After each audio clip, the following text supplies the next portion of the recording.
Mario Trevi io lo conosco da sempre, credo.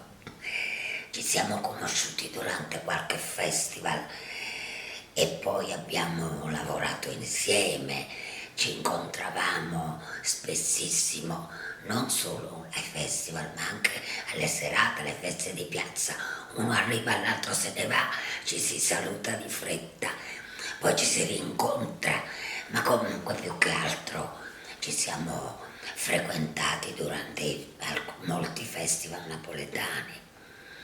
Lui ha una bella voce, ce l'ha ancora la bella voce, so che va a cantare.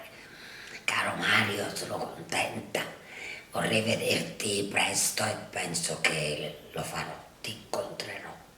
Casarelle e Pescatura è proprio una canzone che ho cantato in coppia con Mario Trevi, non in coppia perché allora si cantavano, si facevano le due esecuzioni, due orchestre, due gruppi di cantanti e doppia esecuzione, sia a Sanremo che a Napoli.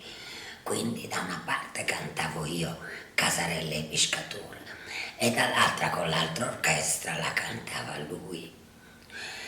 E la canzone era molto più adatta a Mario, diciamo la verità, era una canzone melodica, un po' melanconica, già il titolo Casarelle e Pescature, insomma raccontava un po' la vita antica dei pescatori che durante la notte andavano a lavorare in mare, a pescare e le donne aspettavano il ritorno dei loro uomini e erano molto preoccupate. E quindi questa canzone, però era bella, molto bella questa canzone.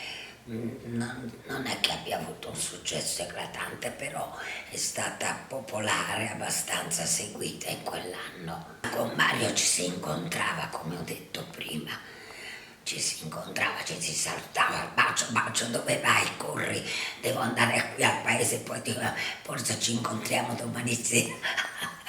E questo è stato, sapevo quello che lui incideva, sentivo le voci, è un cantante, perché lui canta ancora, lo so, della scuola, la scuola di Sergio Bruni, credo.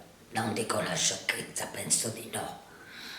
E quel colore di voce, quel modo di cantare la scuola, un grande professionista. E lo è ancora. E noi siamo ancora qui tutti quanti. Io li incontro e ci parlo, loro almeno cantano. Io canto dentro di me.